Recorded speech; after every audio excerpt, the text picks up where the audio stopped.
이제까지 말로 거의 대부분 설명했기 때문에 여기 그냥 간단하게 보고 넘어갈게요, 이제. 자, 교과 전형은 비슷한 말들이 엄청 많습니다. 교과 성적 우수자 전형, 학교자 추천 전형, 고교 추천 전형, 지역 균형 전형, 교과 면접 전형. 앞에 교과 전형 이렇게 보시면 됩니다. 그럼 교과 전형은 뭘로 대학가죠? 학생부 100, 아까 내신 100이었어요. 수능 최저를 맞춰야 가죠. 그럼 수능 최저를 맞추기 제일 편한 과목이 뭐라고요? 영어예요. 절대평가니까. 자, 아까 교과 전형은 대략 몇 프로가 간다고 그랬죠? 8%. 그러니까 본인 지금 1학년이 아닌 학생들은 자기 성적 알죠? 자기 성적 알면 아, 내가 갈 수 있겠구나 없겠구나. 교과를 쓸 수 있다 없다가 결정되는 거예요, 이거는. 좌절하지 말고 너무. 쓸 수 있는 아이들은 교과 전형을 쓰는 게 가장 좋습니다. 왜? 특목, 자사가 안 들어오니까. 고1 학생들은 제일 우선적으로 노려야 될 게 뭐죠? 교과. 이게 가장 편하게 대학 가는 방법. 자, 요새는 교과도 면접을 보는 학교들이 뜨문뜨문 생기고 있습니다. 단 여기서 면접은 생기부 면접이 아니라 일반 면접입니다. 학교에서 예시 문제들을 좀 주고 그 안에서 답변을 만들어가는 형태가 되고요. 면접이 좀 들어가 있는 애들, 그 다음에 출결 20% 들어가는데 이거는 그냥 점수 줄게 이렇게 하는 거죠. 학생부 종합전형도 서류형, 면접형 이렇게 있는데 서류형은 학생부 내신 다 들어가는 거고 이거는 사실상 일반고 전형이 아닌 거였고요. 일반고는 면접형으로 가는 게 가장 많고요. 여기서의 면접은 생기부 확인 질문입니다. 본인의 생기부를 만들어 놓고 그 생기부에 대한 교수들이 진위 여부를 판단하는 면접이다 라고 보시면 됩니다. 고로 얘는 기출문제 따위는 없습니다. 그야말로 맞춤형입니다. 학생이 한 거. 심지어는 가장 흔하게 나오는 질문이 뭐냐? 학생, 우리 학과에 들어오기 위해서 가장 노력한 게 뭐예요? 라고 물어봐요. 그러면 내가 한 것 중에 가장 멋진 걸 얘기해야겠죠. 가장 멋진 걸 얘기하는데 딴 얘기하는 애들이 있어요. 그러면 이미 그게 가장 멋진 거니? 하고 끝납니다. 그래서 학과에 대한 이해가 굉장히 중요하고요. 사실상 면접이 거의 대부분을 차지합니다. 왜냐하면 1차를 수시 원서를 쓸 때 내신의 범주에 들어가는 아이들만 원서를 쓸 수밖에 없고요. 그 다음에 서류도 어느 정도 상중하를 구분해서 들어가기 때문에 거의 1단계의 점수는 점수 차이가 거의 안 납니다. 면접을 어떻게 할 수 있느냐 없느냐. 저랑 같이 면접한 애 중에 제가 면접을 포기시킨 아이도 있었어요. 너무 내성적이에요. 말을 못해요. 거기다가 면접 테스트 한다고 카메라 테스트도 하거든요. 제가 학생들한테는 반말로 하다가 그때만 존칭 쓰면서 진짜처럼 합니다. 애가 막 덜덜덜 떨고 막 말을 못해요. 그러면 어떻게 할 수가 없어요. 진짜. 내가 좀 많이 내성적이다. 이런 학생들은 공부를 진짜 열심히 하시면 돼요. 학생부 종합전형의 판단 정도는 학업 역량, 진로 역량, 공동체 역량 이렇게 세 가지로 줄었습니다. 학업, 진로, 공동체 역량 중에 배점이 가장 큰 거 누굴까요? 진로 역량입니다. 이게 전공이지요. 내가 이 학과 전공을 하기 위해서 필요한 과목을 이수했느냐, 그 다음에 교과 성취도가 얼마나 있느냐. 예를 들어서 화학공학과 가는데 화학 성적이 안 좋으면 안 좋다라는 거죠. 그 다음에 진로 탐색 활동과 경험, 즉 전공 관련 활동을 얼마만큼 했느냐. 자기가 가고 싶은 대학은 못 고를지언정 자기가 가고 싶은 학과의 홈페이지를 들어가서 교육과정을 쳐다본 학생이 있나요? 대학 교육과정. 그 대학 교육과정에 3학년, 4학년의 선택 전공이라는 게 있어요. 예를 들어서 이 화학공학과에서 무슨 전공을 할 것이냐, 나의 주력 전공을 뭘로 잡을 것이냐, 그걸 선택해야 돼요. 그 선택된 내용이 언제부터 들어가느냐? 2학년 2학기, 3학년 1학기 때 들어가는 거예요. 이게 뭔지 알려면 그 전서부터 탐구가 되고 있어야 됐죠. 1학년 때부터 그게 있어야 돼요. 학업 역량, 성취도, 태도, 탐구력. 이 탐구력은 여기다 집어넣지만 이 탐구력은 여기랑 집어넣어도 똑같아요. 자, 이 세 개 중에 진로 역량이 약 40%를 차지합니다. 채점에서. 40% 얘하고 얘랑 비슷해요. 공동체 역량은 고민하고 갈등할 필요가 없어요. 아무리 선생님이 이 학생을 안 좋게 본다고 해도 인성을 나쁘게 적어주는 학생은 극히 드물어요. 딱 한 명 봤어요. 맨 뒤에 행동 특성 사항이 있어요. 담임인 선생님이 적어주는 거. 그 담임 선생님이 얘를 어떻게 적어줬냐면 일을 계획하고 추진하는 능력은 좋으나 마무리를 못함. 끝난 거죠. 너 선생님 싸대기 때렸냐? 그랬더니 선생님하고 그렇게 많이 싸웠대요. 그 부모님이 그 생활기록부를 보고 야 이건 너무 문제가 있다. 그래서 이거는 어머님이 학교에 찾아가라고 그래라 들고. 그래서 어머님 찾아갔었어요. 근데 그 선생님이 난 얘한테 내가 느낀 그대로를 쓴 거고 이건 내가 적는 권한이니 절대 바꿔줄 수 없다. 학교 측에서 그러면 기간제 이번 연도로 끝내. 오케이 나 나갈 거야. 대신 못 바꿔. 그래서 그 아이는 정시 갔습니다. 이 정도 아니면 다 좋게 써줘요. 이걸 위해서 뭘 노력해야 되나요? 노력하지 마시고 그냥 선생님하고 친하게 지내세요. 이건 노력할 필요 없어요 솔직히. 이건 따로 나쁘게 적어주는 선생님도 없고 진짜 내가 노력해야 되는 건 하고 학업 성취도, 관련 과목 학업 성취도. 내가 무슨 과이냐에 따라서 어떤 과목의 성적을 잘 받아야 되는지 약간 이해했죠? 그거예요. 그걸 꼭 생각하셔야 돼요. 자, 그러면 기록부에서 중요한 것들은 뭐냐면 교과 성적 해서 정성평가라고 되는데 이거는 꼭 수치화시키지 않고 생각합니다 라는 뜻입니다. 그래서 특히 성적 변동 추이, 상승 곡선을 그리는 게 좋겠죠. 내려갔어도 올라가면 돼요. 제일 우울한 게 이렇게 되는 학생이 있어요. 참 힘들어요. 학과 관련 교과 선택 성적 중요하고요. 이게 제일 중요합니다. 교과 세트. 그래서 수업 시간에 학생들은 알 거예요. 수업 시간에 네 진로 관련해서 발표해, 보고서 내, 이거 있죠. 각 과목별로. 그 과목에서 내 학과랑 연관지어서 보고서 내고 발표 내는 겁니다. 이게 중요한 거예요. 이게 제일 많이 들어가는 거예요. 이거를 아주 좋게 포장하면 뭐라고 그러냐면 융합이라고 불러요. 융합.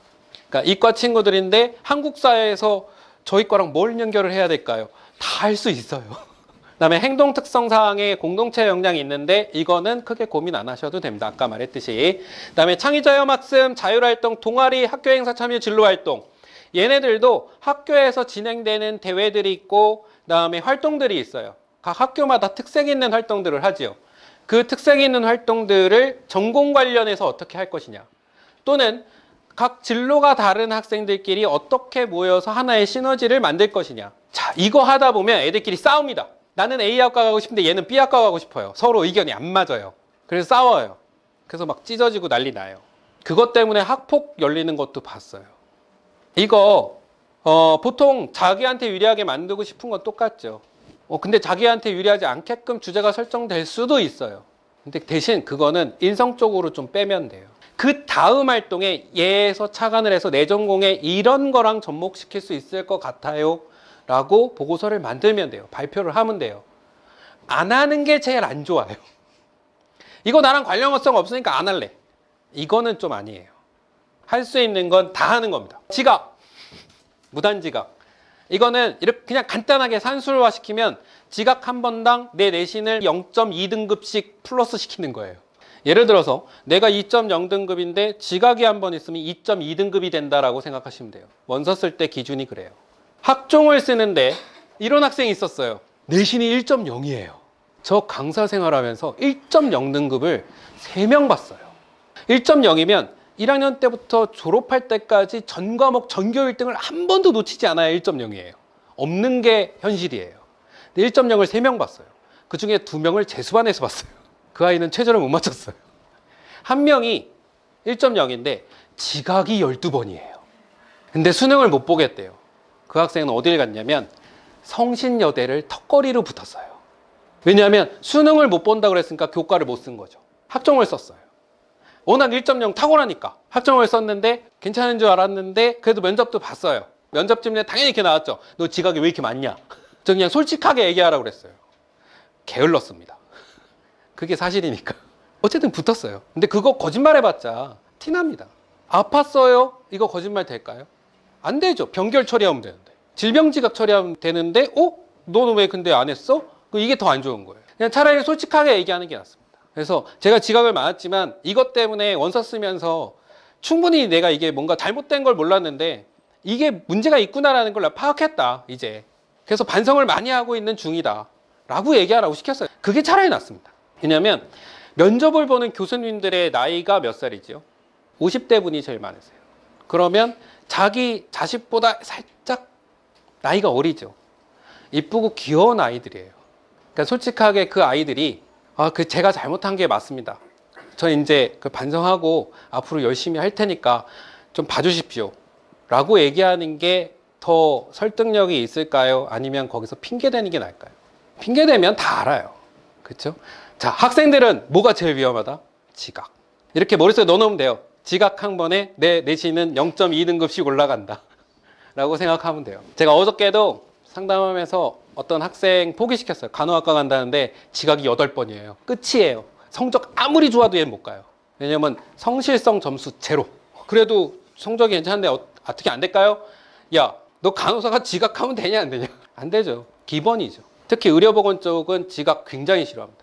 그다음에 요즘엔 이제 코로나 끝나서 결과가 많이 없는데 코로나 시절 때는 결과가 되게 많았어요. 그런 것들 조심하시면 되고요. 그다음에 교과 세특, 뭐 창체는 여기 봉사가 들어가 있긴 한데 이제 봉사는 따로 점수화되진 않지만 면접 때 대학에서 이런 거 물어봅니다. 마지막으로 하고 싶은 말 있니? 그럼 그때 뭐 하나라도 자랑해야겠죠. 그때 제가 봉사활동을 좀 했습니다 라고 하면 혹여라도 있는 인성점수를 채우고 나올 수 있습니다. 봉사는 많이 할 필요는 없고요. 진짜 하고 싶은 분야에서 한두 번 정도 경험을 이야기할 수 있는 정도?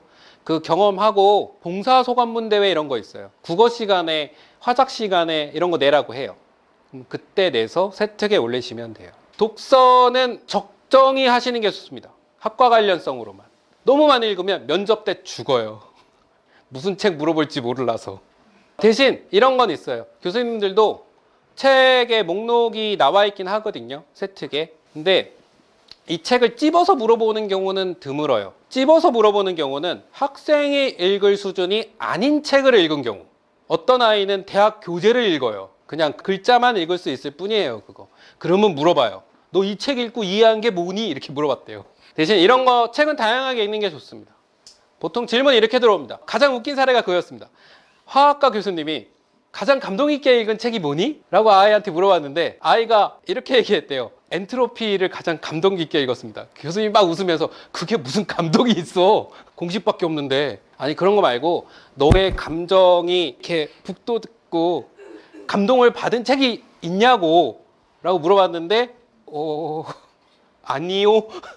책은 다양하게 읽는 게 좋아요. 그리고 농어촌 전형은 진짜 간단하게만 교과 전형 학생부 100, 종합 전형은 서류 100 아까 설명드렸죠. 면접 전형 대학은 몇 개 없습니다. 2025년 전형을 제가 찾아봤을 때 인서울 수도권 지역에는 과기대, 교대, 가천대 세 군데밖에 없습니다.